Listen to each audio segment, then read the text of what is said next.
在美国的中餐馆里，我几乎没见过哪家没有酸辣汤。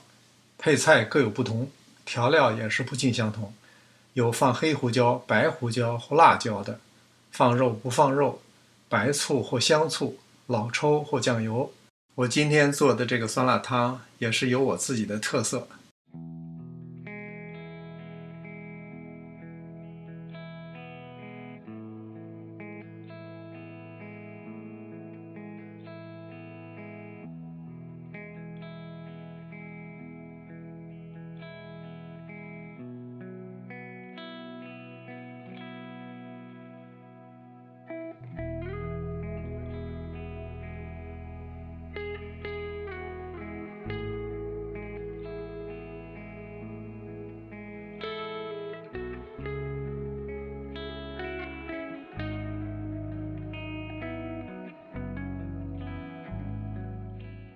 一勺固体鸡汤，用开水化开。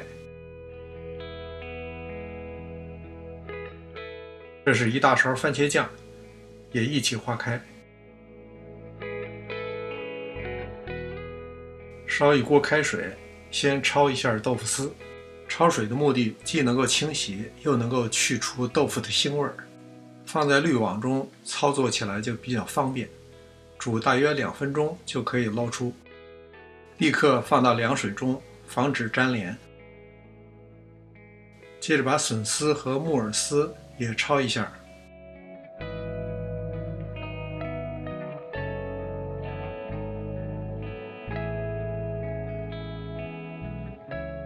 用葱炝一下锅，倒入2汤匙酱油，这样汆一下，酱油非常香。小心不要糊，快速加入热水。下入香菇、笋丝和木耳丝，1茶匙盐，再把调好的番茄鸡汤倒进来，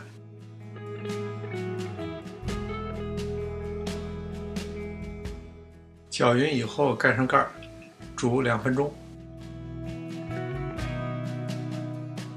接着再把豆腐丝也倒进来，我这样操作，豆腐丝比较完整。轻轻拌匀，再煮2分钟。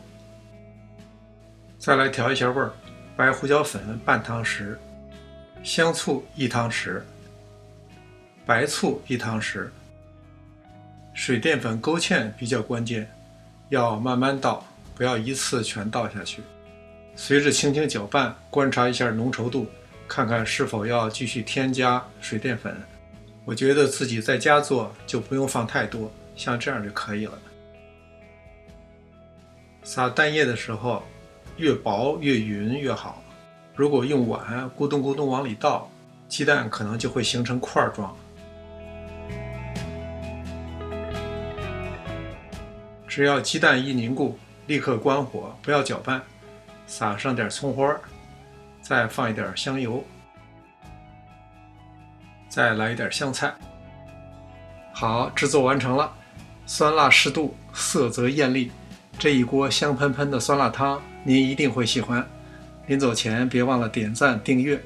这里是上师厨房，我们下次再见。